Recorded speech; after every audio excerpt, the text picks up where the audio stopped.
Someone like you doesn't belong in a seat worth $20,000? Captain Blake Harrison sneered, his platinum blonde hair catching the harsh cabin lights as he pointed toward the back of the plane. The words hung in the air like poison, cutting through the hushed reverence of the first-class cabin on Phoenix Airways. Flight 847.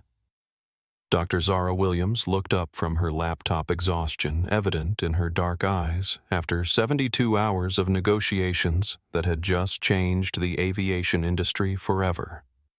She wore a faded gray hoodie, torn jeans, and sneakers that had seen better days, looking nothing like the typical diamond-class passenger who frequented this route from New York to London. What Captain Harrison didn't know, what none of the 53 passengers aboard this Boeing 777 knew, was that 3 hours ago Zara had completed the largest acquisition in aviation history.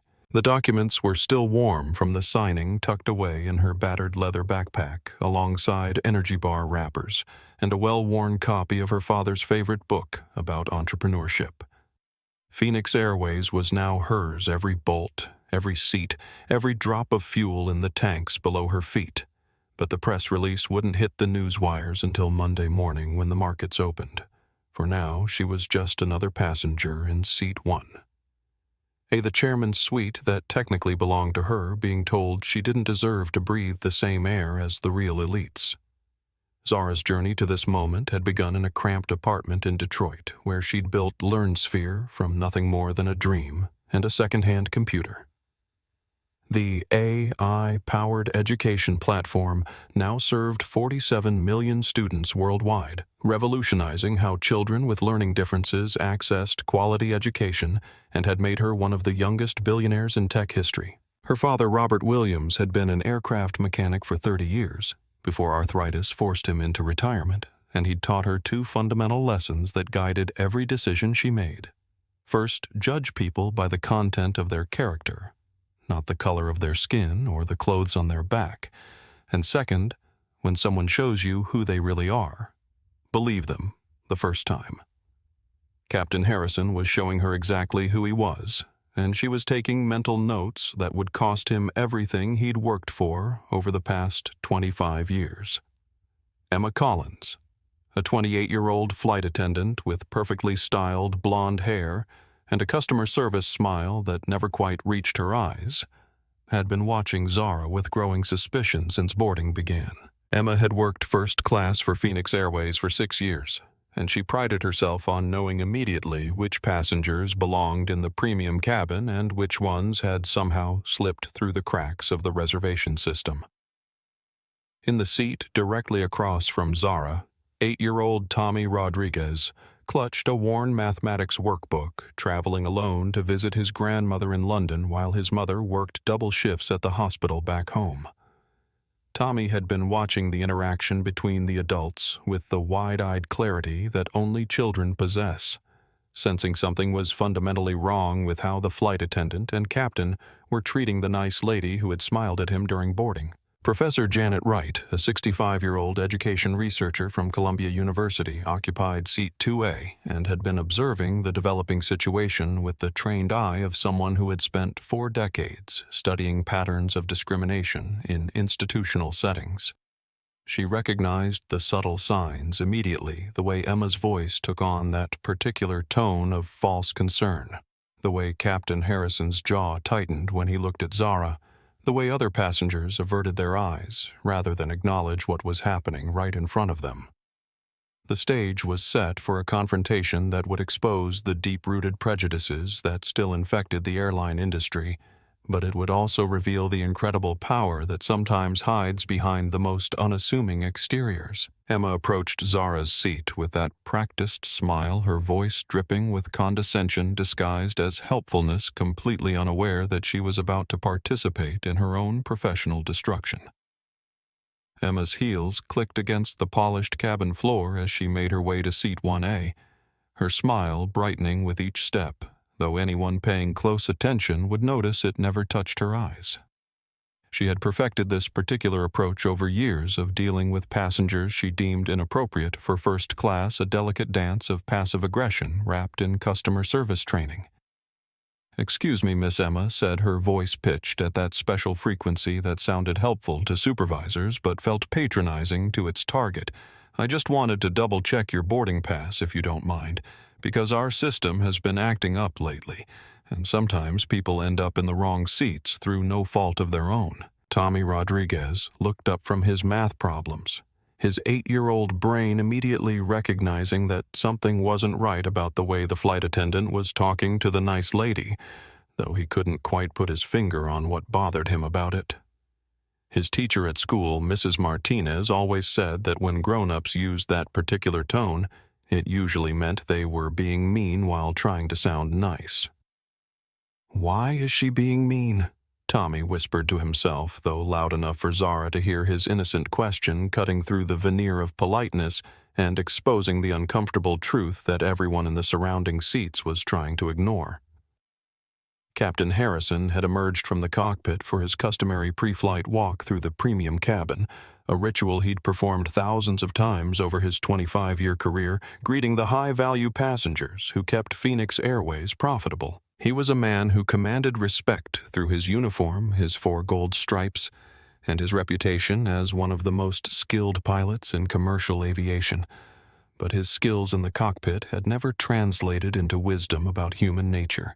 His platinum blonde hair was perfectly styled despite the early morning hour, and his uniform was pressed to military standards, every detail calculated to project authority and competence. Harrison took pride in maintaining what he called cabin standards, which meant ensuring that the first-class experience lived up to the premium prices passengers paid, though his definition of standards often had less to do with service quality and more to do with his personal comfort with who belonged in his airplane. Blake reviewed the passenger manifest on Emma's tablet, his eyes immediately focusing on the late booking notation next to Zara's name, which triggered his suspicions about what he assumed was a system glitch that had somehow allowed an inappropriate passenger to slip into the premium cabin. He'd seen it before computer errors that automatically upgraded frequent flyers from economy, usually resulting in passengers who had no business being in first class occupying seats that should have gone to paying customers. Julian Ashworth, 25 years old and heir to a pharmaceutical fortune, was currently pacing the gate area. His designer suit rumpled from a night of partying that had run later than expected, causing him to miss the original check-in window for first-class seating. Julian's father served on Phoenix Airways' board of directors, which meant Julian expected preferential treatment as a matter of birthright, and he'd already made 3 calls to airline executives demanding an immediate upgrade. Emma approached Zara again, this time with what she considered her most helpful suggestion, though the underlying message was crystal clear to anyone paying attention, and several passengers were definitely paying attention now, including Professor Wright, who had started discreetly recording the interaction on her phone. "I was just thinking," Emma continued, her voice maintaining that same false sweetness, "that you might be more comfortable in our main cabin where there's more interaction with families and children, and the atmosphere might be more suitable for someone traveling in more casual attire, because first class can sometimes feel a bit formal for passengers who prefer a more relaxed environment." Tommy Rodriguez watched the entire exchange with the moral clarity that only children possess, recognizing immediately that the flight attendant was trying to make the nice lady leave her seat for no good reason, and his sense of fairness, not yet corrupted by adult rationalizations and social conditioning, wouldn't let him stay silent in the face of such obvious wrongness. Zara calmly refused Emma's suggestion, her voice steady and professional despite the growing tension, while Tommy nodded approvingly from across the aisle, having been taught by his mother that people should always stand up for themselves when others try to treat them unfairly, even when those others are adults in positions of authority. Captain Harrison's intervention escalated the situation from subtle discrimination to overt prejudice.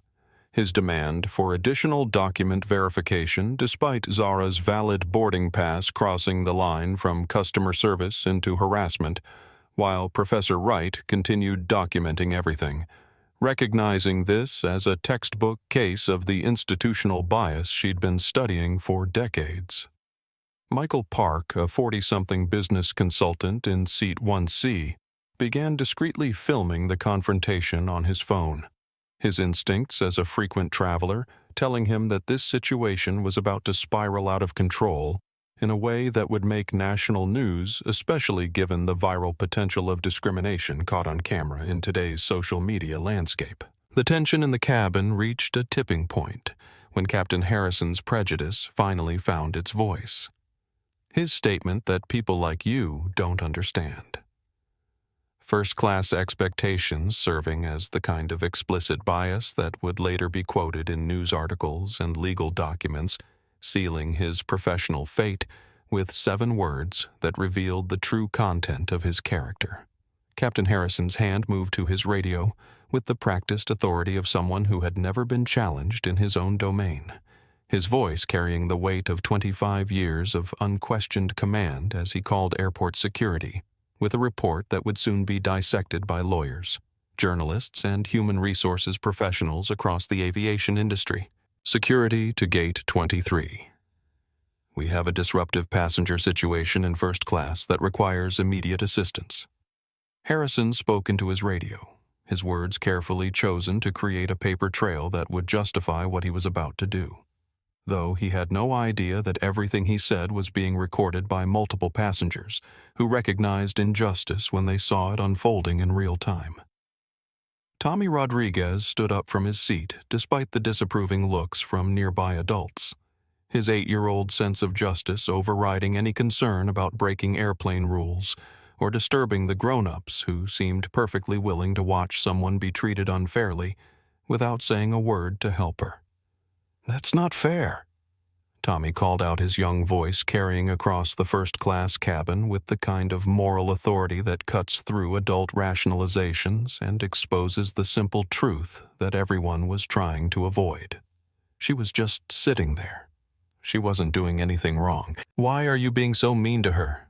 The child's innocent outrage served as a mirror for every adult in the cabin, forcing them to confront their own complicity in what was happening, their silence in the face of obvious discrimination, their willingness to look away rather than stand up for what was right, and several passengers shifted uncomfortably in their seats as Tommy's words hit home. Zara reached for her phone with deliberate calm, her fingers moving across the screen as she composed a text message that would set in motion a chain of events that Captain Harrison could never imagine her legal team having prepared for exactly this kind of situation during the acquisition negotiations. "Initiate Protocol Alpha," she typed to her chief legal officer, David Chen, adding, "Track Phoenix Airways Flight 847. Document everything but do not intervene yet." Let this play out completely, because Zara understood that sometimes the best way to expose institutional problems was to allow them to reach their natural conclusion while building an ironclad case for reform. Airport security arrived within minutes. 2 officers who looked genuinely uncomfortable with the situation they'd been called to handle, their body language suggesting they'd seen enough of these incidents to recognize when cabin crew were overreacting. But department policy required them to follow crew instructions first and investigate later.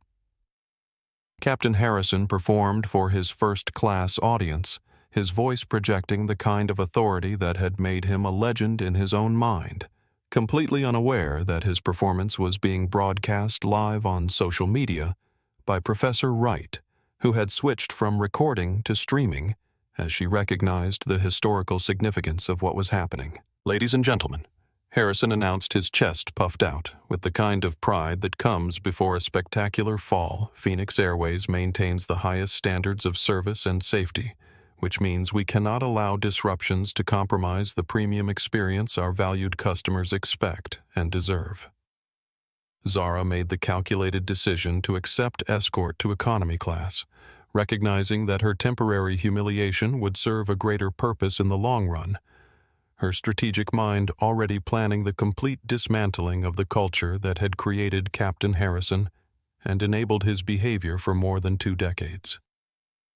Tommy waved sadly as Zara was escorted toward the back of the plane, his small hand pressed against the window as he watched her walk away, his 8-year-old heart breaking for the nice lady who had done nothing wrong but was being punished anyway, while the adults around him did nothing to help.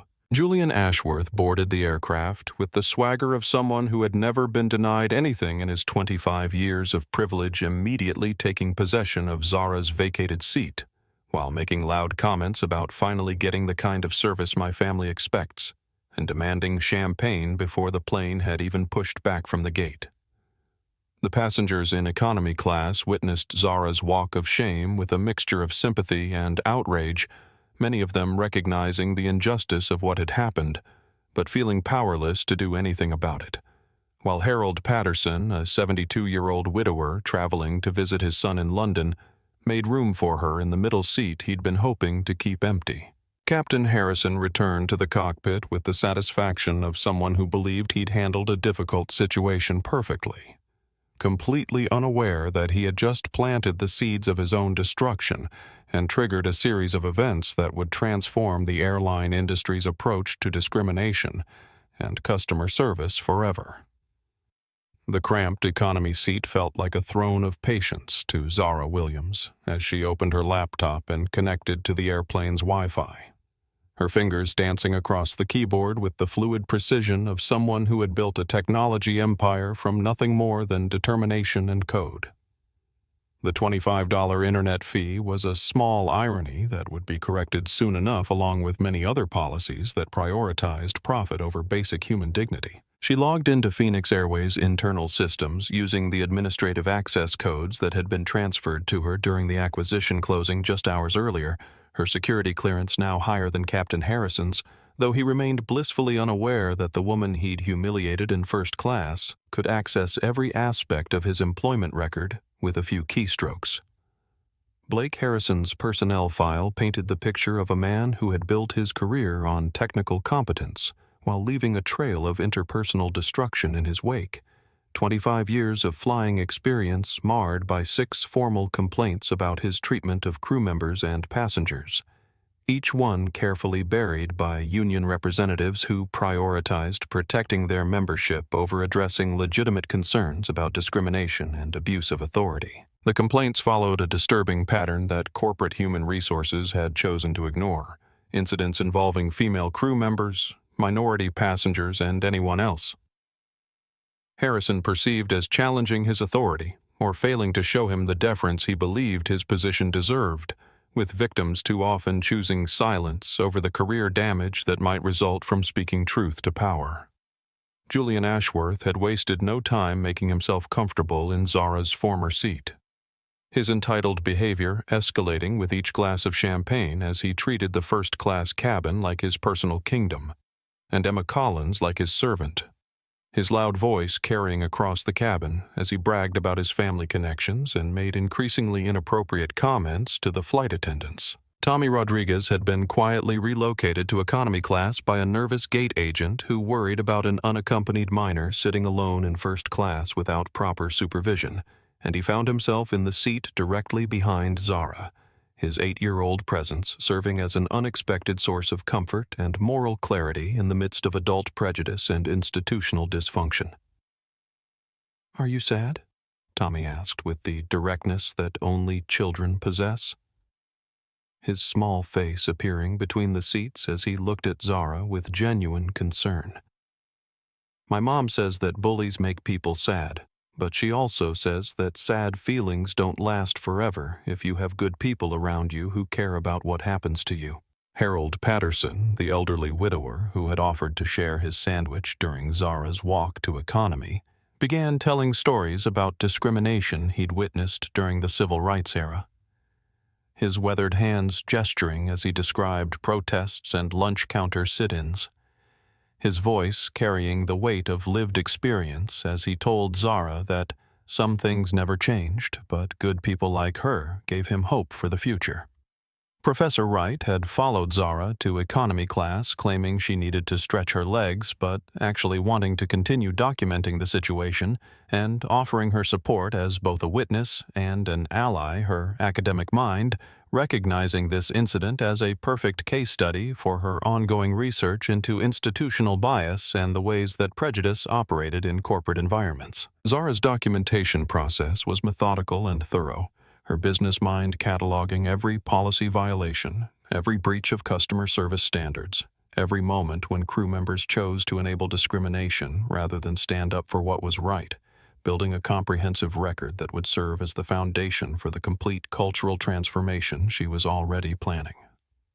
The irony wasn't lost on her that she was sitting in economy class aboard an airline she now owned, surrounded by the passengers who actually kept the company profitable through their loyalty and repeat business, while the first-class cabin was occupied by entitled passengers whose behavior would never be tolerated in any other business context. Captain Harrison's authority remained unchallenged in the cockpit and first-class cabin, his ego fed by Julian's drunken praise and Emma's nervous compliance, completely unaware that every decision he made was being monitored and recorded by the new owner of his airline, who was patiently waiting for the right moment to teach him lessons about respect, dignity, and the consequences of prejudice. The Boeing 777 hit a pocket of severe clear air turbulence over the Atlantic. The kind of sudden violent shaking that sends unsecured objects flying and tests every passenger's faith in the laws of physics. But the real turbulence was happening in the first-class cabin, where Julian Ashworth's entitled behavior was about to collide with the reality that money and family connections couldn't protect him from the consequences of his actions. Julian had been drinking steadily since takeoff, his consumption far exceeding the responsible service standards that flight attendants were trained to enforce. But Emma Collins was too intimidated by Captain Harrison's earlier warnings about maintaining passenger satisfaction to risk cutting off the son of a board member, even as his behavior became increasingly erratic and inappropriate. The turbulence hit just as Julian was reaching for another glass of wine, his coordination already compromised by alcohol, and the sudden drop caused him to spill the deep red liquid across the pristine white leather of the first-class seats, while simultaneously grabbing Emma's wrist in a grip tight enough to leave bruises, his panic reaction crossing the line from rudeness into assault. Emma's scream cut through the drone of the jet engines like a knife, a sound of genuine fear and pain that carried all the way to economy class, where Tommy Rodriguez immediately recognized it as the kind of cry that meant someone was really hurt. Not just startled or embarrassed, and his 8-year-old instincts told him that adults were supposed to help when someone was screaming like that. Julian's reaction to spilling wine on himself was to blame Emma for not warning him about the turbulence, his alcohol-impaired logic leading him to believe that the flight attendant should have somehow predicted the unpredictable weather phenomenon, and his grip on her wrist tightened as he berated her for what he perceived as negligence in her duties. Captain Harrison emerged from the cockpit in response to the commotion, but instead of immediately protecting his crew member from an obviously intoxicated and aggressive passenger, he positioned himself between Julian and Emma in a way that prioritized the comfort of his VIP passenger over the safety of his employee, his body language making it clear where his loyalties lay. Tommy Rodriguez didn't wait for adult permission or worry about breaking airplane rules as he unbuckled his seatbelt and ran toward the first-class cabin, his 8-year-old legs carrying him past startled passengers and concerned flight attendants, his moral compass pointing him toward someone who needed help, regardless of the social barriers that kept adults from acting on their consciences. "Why won't you help her?" Tommy demanded as he burst through the curtain separating economy from first class, his young voice carrying the kind of moral authority that cuts through adult rationalizations and excuses. "She's crying. Can't you see she's hurt?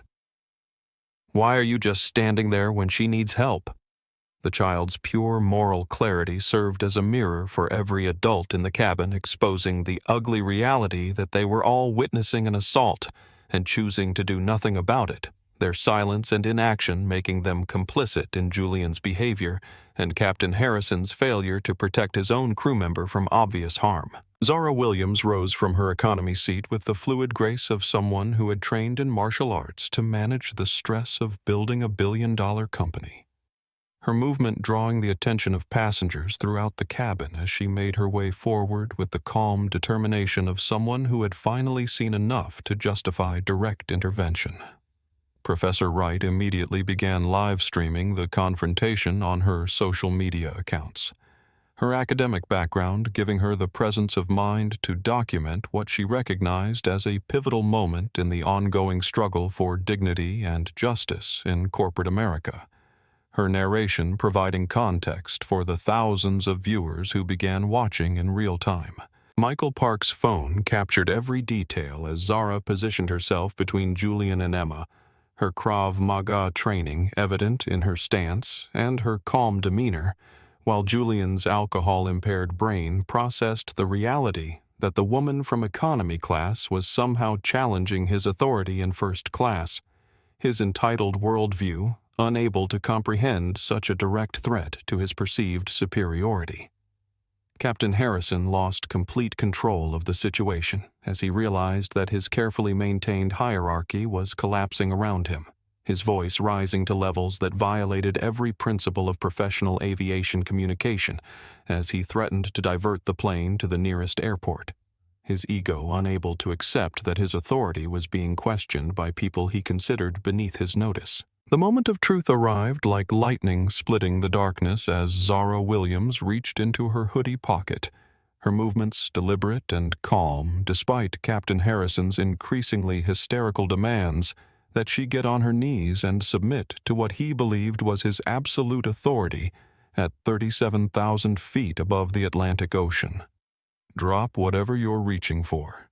Harrison screamed, his 25 years of aviation experience failing him completely as his prejudice and panic overtook his professional training, his hand moving toward the restraint kit, while his voice carried the kind of hysteria that would later be analyzed by aviation psychologists as a textbook case of authority figure meltdown. The small black leather wallet Zara produced looked unremarkable to most observers.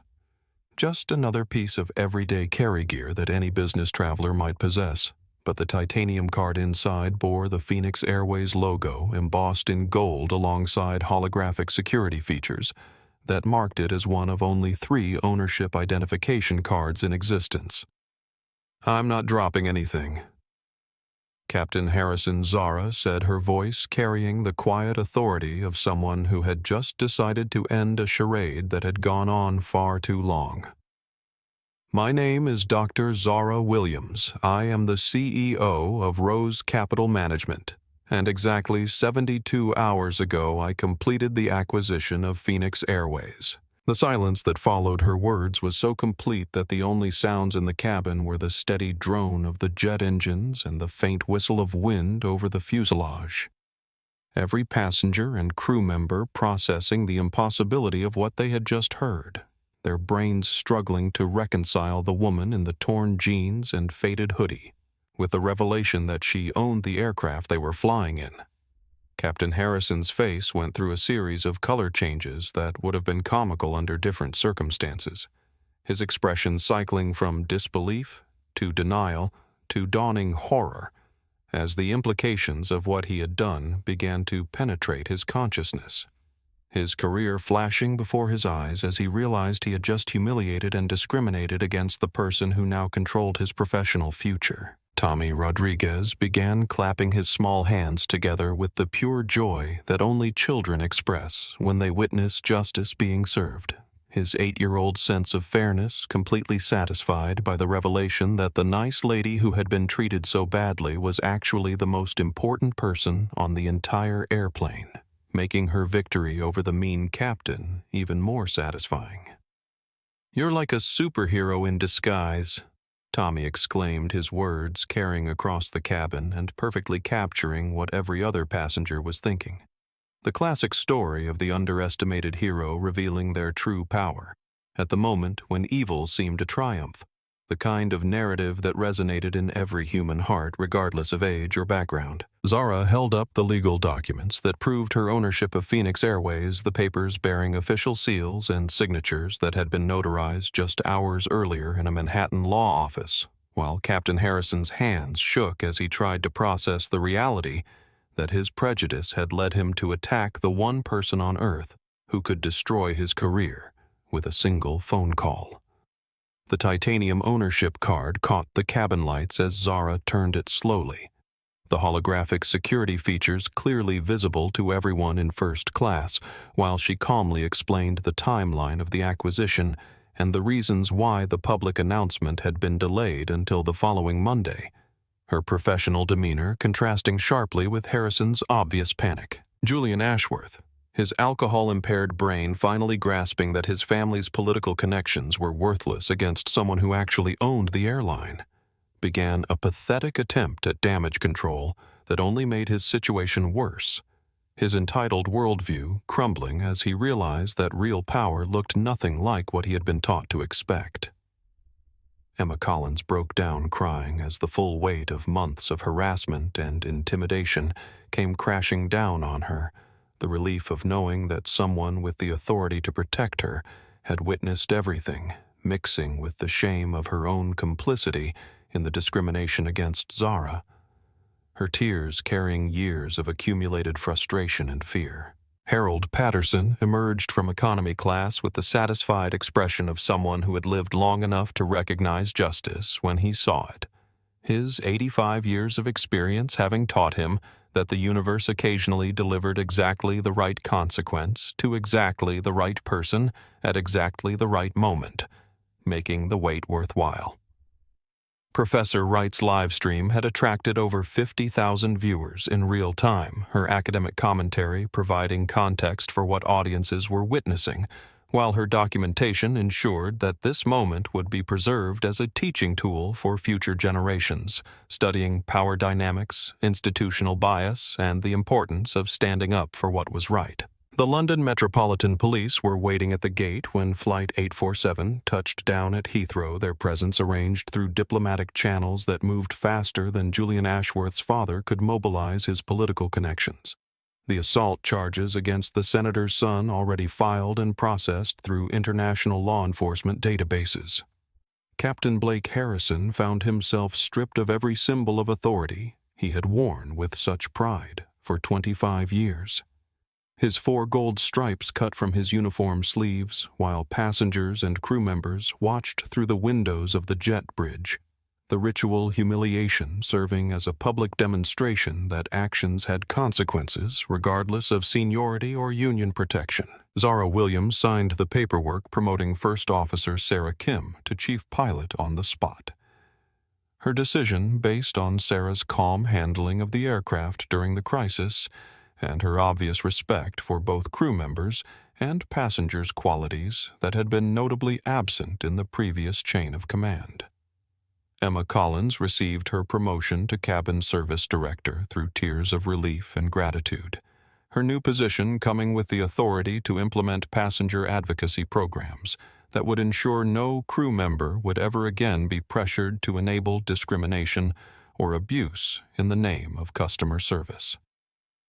Tommy Rodriguez got his promised tour of the cockpit with the new chief pilot, his 8-year-old questions about aviation mixing with observations about fairness and justice that left the adults around him amazed by his wisdom, his presence serving as a reminder that moral clarity often came from the most unexpected sources. Harold Patterson's lifetime first-class travel pass was presented to him in a brief ceremony at the gate, his kindness during Zara's moment of humiliation earning him a reward that would let him see his grandchildren around the world whenever he wanted his story becoming legendary among Phoenix Airways crew members, as an example of how small acts of decency could lead to life-changing recognition. Professor Wright's viral video had already reached 50 million views across multiple platforms, her documentation of the incident becoming a case study that would be taught in business schools and diversity training programs for decades to come, her academic research suddenly having real-world impact beyond anything she had imagined possible. Blake Harrison's walk through Heathrow Terminal was captured by dozens of passengers with their phones, his former colleagues from other airlines averting their eyes rather than acknowledge someone whose career had been destroyed by his own prejudice, his reputation in the aviation community irreparably damaged by 30 minutes of behavior that revealed his true character. The press conference Zara held in the airport's executive lounge was broadcast live around the world, her calm explanation of what had happened serving as both an indictment of institutional bias and a promise that Phoenix Airways would become a model for respectful treatment of all passengers, regardless of their appearance or background.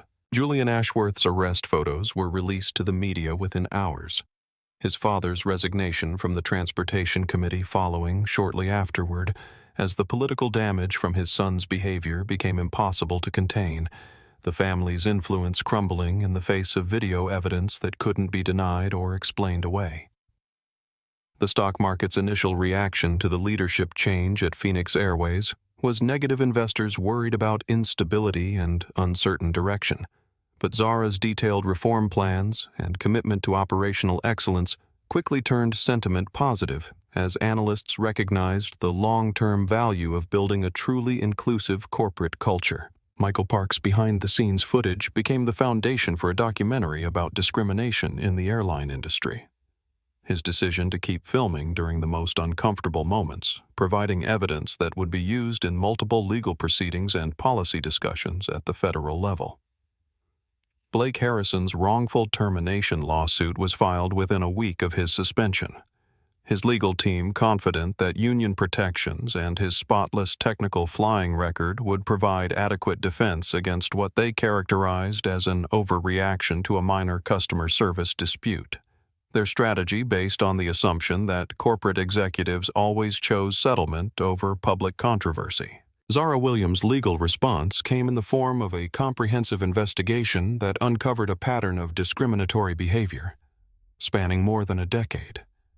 Her team of employment attorneys working with data analysts to comb through thousands of crew assignments, passenger complaints, and incident reports that painted a devastating picture of institutional bias disguised as operational efficiency.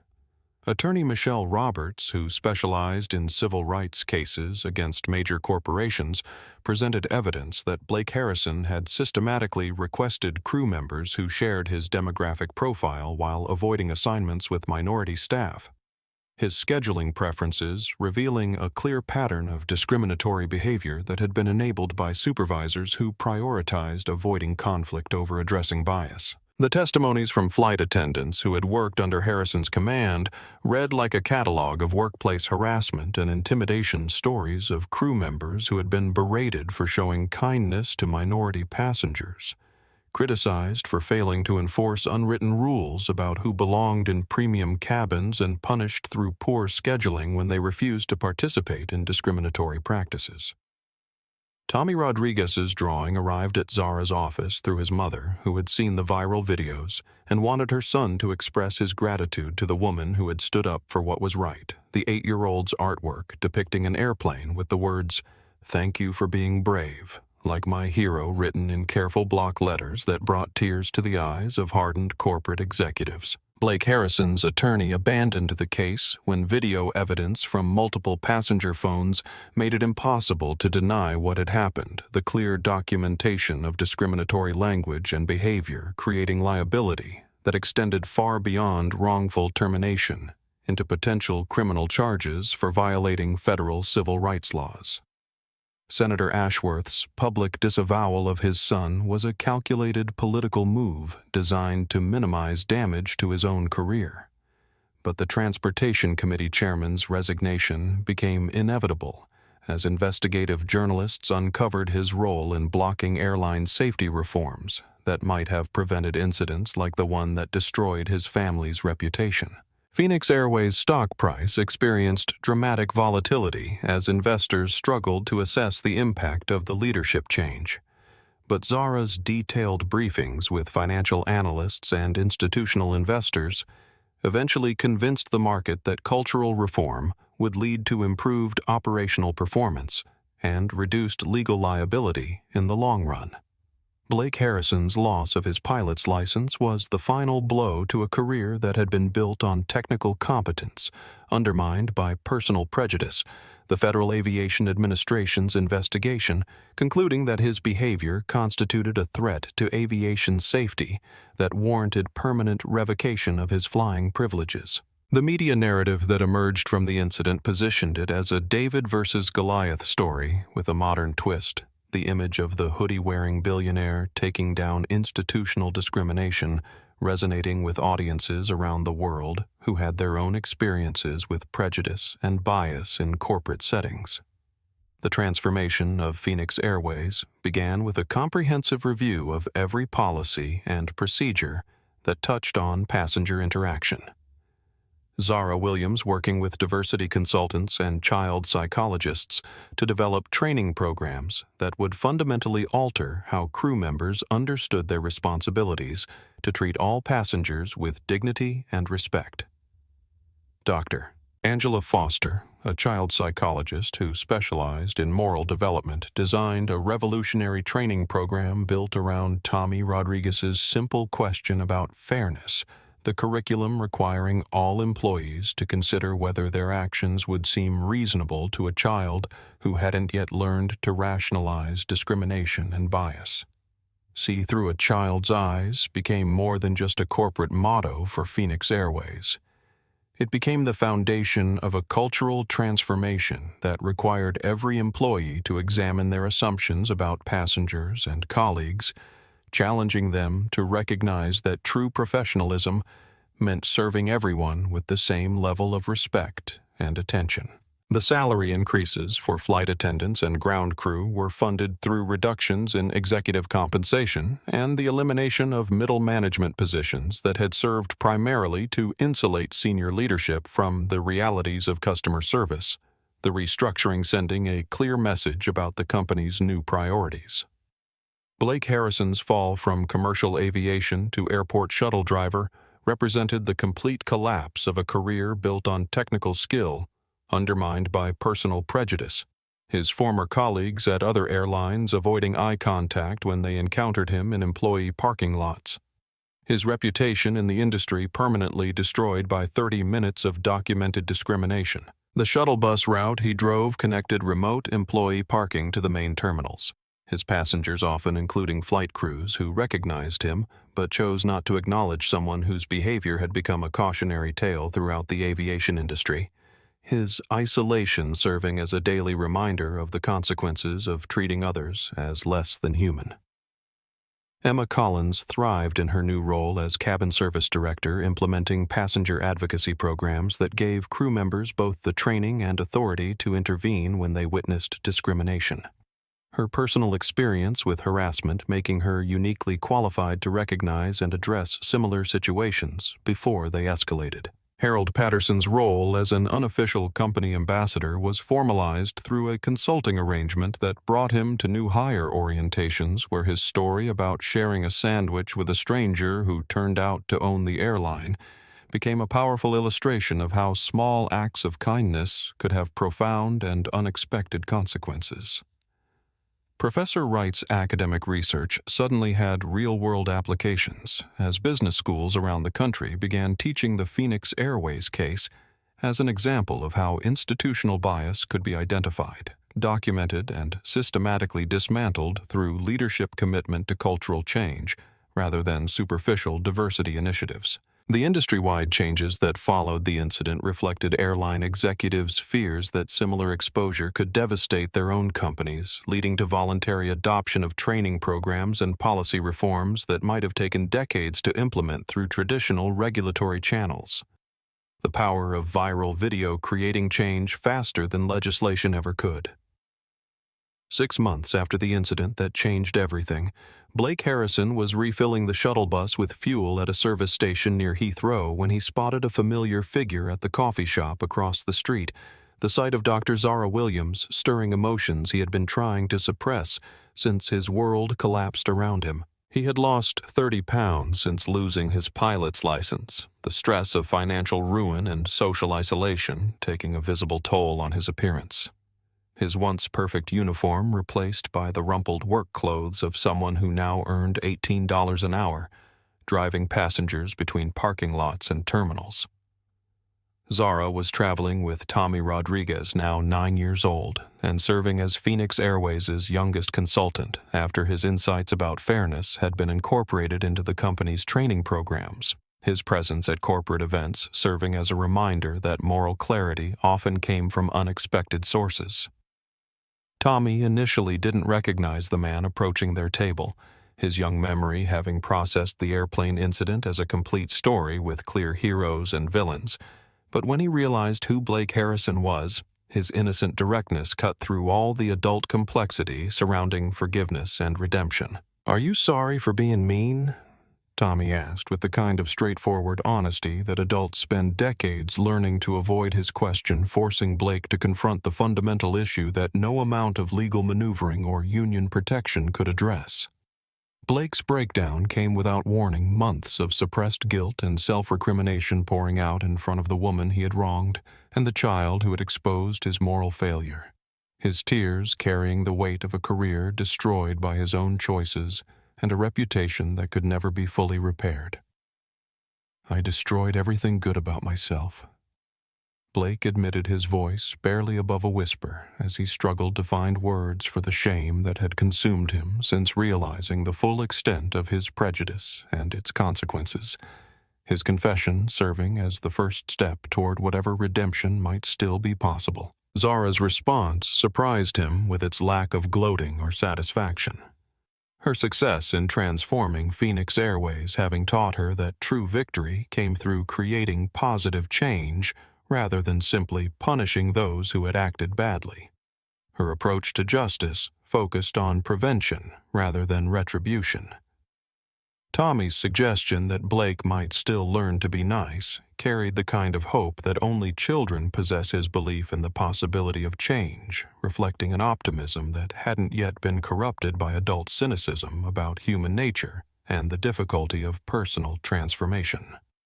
The conversation ended with Blake enrolling in diversity training and beginning volunteer work with a homeless shelter. His path toward redemption, uncertain but genuine, his recognition that he needed to become a fundamentally different person if he wanted to contribute something positive to the world around him. 1 year after the incident that transformed Phoenix Airways, the company's annual awards ceremony took place in a London hotel ballroom filled with employees, customers, and industry representatives who had come to witness what had become known as the gold standard for corporate cultural change. Tommy Rodriguez, now 10 years old, and the company's youngest consultant, took the podium with the confidence of someone who had learned that age didn't matter when you had something important to say. His speech about fairness and respect, drawing a standing ovation from an audience that included aviation executives from around the world. When grown-ups forget how to be fair, kids have to remind them. Tommy said, his words carrying the moral authority that had made him famous. But the best part is when the grown-ups remember how to be nice again and start treating everyone like they matter, because that's when the world gets better for everybody. Blake Harrison sat in the back of the ballroom as a guest of the homeless shelter, where he now worked as a volunteer coordinator, his presence at the ceremony representing both his ongoing journey toward redemption and Zara's belief that people could change if they were willing to do the difficult work of examining their prejudices. His approach to Zara during the reception required courage that his former pilot persona had never possessed, his recognition that she had chosen not to destroy him completely. Despite having every right to do so, his gratitude mixed with the knowledge that he could never fully undo the damage his prejudice had caused. "Thank you for not destroying me completely," Blake said, his words carrying the weight of someone who had lost everything and slowly begun rebuilding his life on a foundation of service to others rather than the exercise of power over them. Zara's response reflected the wisdom she had gained through transforming not just her company, but her understanding of justice itself. Her recognition that true victory came through creating positive change rather than simply punishing those who had acted badly. Her approach to leadership focused on preventing future harm rather than perpetuating cycles of retribution. Tommy's excitement at seeing Blake again was infectious, his 9-year-old memory having processed the man's transformation from mean captain to someone who helped homeless people, his ability to see the good in people, serving as a model for the kind of leadership that could heal rather than divide.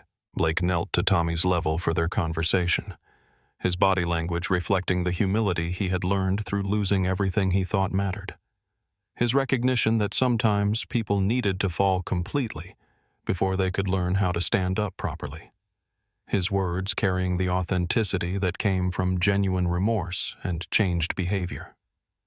Emma Collins's presentation of a service award to Harold Patterson brought tears to the eyes of everyone who understood the symbolism: the flight attendant who had been promoted after standing up to harassment, honoring the elderly passenger whose kindness had provided comfort during a moment of injustice, their connection representing the best of human nature. Professor Wright's research had led to federal aviation policy changes that required all airlines to implement bias training and passenger advocacy programs. Her documentation of one incident having catalyzed industry-wide reforms that would protect millions of future travelers from discrimination, her academic work having achieved the kind of real-world impact that most researchers only dreamed about. The circle was complete as the ceremony ended with recognition that justice had been served not through punishment alone, but through transformation, lessons learned, and healing that had begun with a child's simple question about fairness and grown into a movement that was changing corporate culture across multiple industries. Phoenix Airways became the gold standard for inclusive corporate culture in the years following Zara Williams' transformation of the company. Her approach to addressing discrimination through comprehensive cultural change rather than superficial diversity initiatives, serving as a model that was studied and replicated by organizations around the world. Tommy Rodriguez's fairness test was adopted not just throughout the airline industry, but across corporate America. His simple question about whether children would consider an action fair becoming a standard part of decision-making processes in companies that wanted to ensure their policies reflected basic human decency rather than institutional bias. The training programs developed in partnership with Dr. Angela Foster revolutionized how employees in customer-facing roles understood their responsibilities. The curriculum based on seeing interactions through a child's eyes, helping thousands of workers recognize and address their unconscious biases before those prejudices could harm customers or colleagues. Blake Harrison's story became a cautionary tale told in pilot training programs and leadership seminars. His fall from respected captain to minimum wage shuttle driver, serving as a powerful reminder that technical competence could never compensate for failures of character.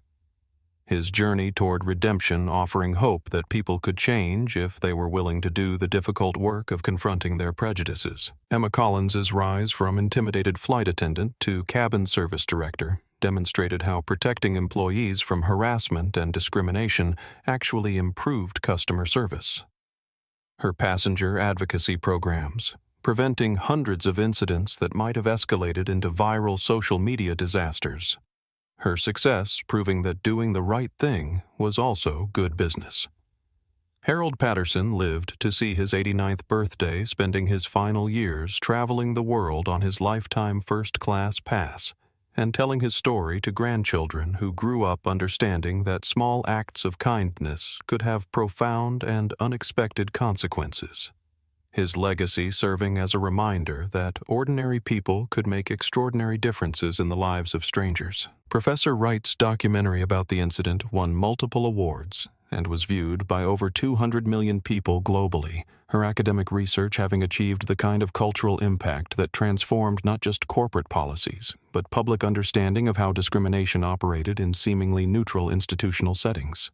The ripple effects extended far beyond aviation as Tommy's rule became a workplace standard across industries, business schools, teaching the Phoenix Airways case as an example of how moral leadership could transform organizational culture. The story resonating with audiences who recognized that true authority came from serving others rather than exercising power over them. Blake Harrison's volunteer work with homeless individuals eventually led to his employment as a diversity trainer. His personal experience with losing everything due to prejudice, giving him unique credibility when teaching others about the real-world consequences of discrimination. His transformation from perpetrator to advocate, demonstrating that redemption was possible for those willing to change.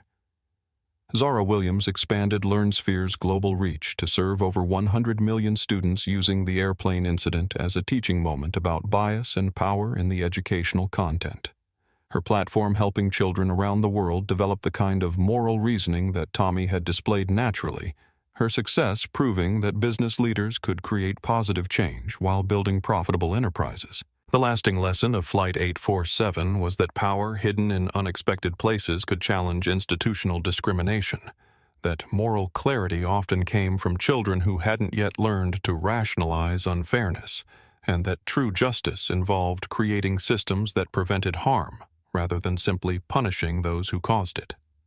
The story serving as inspiration for anyone who had ever felt powerless in the face of prejudice. Years later, when Tommy Rodriguez boarded his first solo flight as a teenage student pilot, the flight attendant who recognized his name from the viral story that had changed aviation forever smiled and said, "You're the boy who stood up for fairness." Tommy's response carried the wisdom he had gained from watching adults learn to be better. My friend Zara taught me that heroes aren't the strongest people. They're the ones who stand up when something's wrong, no matter how small they are. As his plane took off into the sky, climbing toward 37,000 feet, where discrimination had once flourished in first-class cabins, Tommy looked out the window at the thousands of flights crisscrossing the globe, below each one now operating under policies influenced by his simple question about fairness, his legacy living on in every interaction where crew members thought twice before judging passengers, where Tommy's rule quietly made aviation more humane, one conversation at a time. The transformation that began with a child's innocent outrage at witnessing injustice had grown into something larger than anyone could have imagined, proving that sometimes the most powerful force for change was the moral clarity of someone young enough to still believe that fairness should be the default setting for human interaction, and that real heroes were the people who refused to stay silent when they saw someone being treated as less than human, regardless of the personal cost of speaking up. If this story of justice and transformation moved you, please hit that like button to help our channel reach more people who need to hear these messages of hope and change. Have you ever witnessed discrimination and wondered whether you should speak up? Share your thoughts in the comments below about how ordinary people can make a difference when they choose courage over comfort. Don't forget to subscribe and ring the notification bell so you never miss these powerful stories of real-life drama and the triumph of human dignity over prejudice, because together we can build a world where fairness isn't just a child's dream, but an adult reality.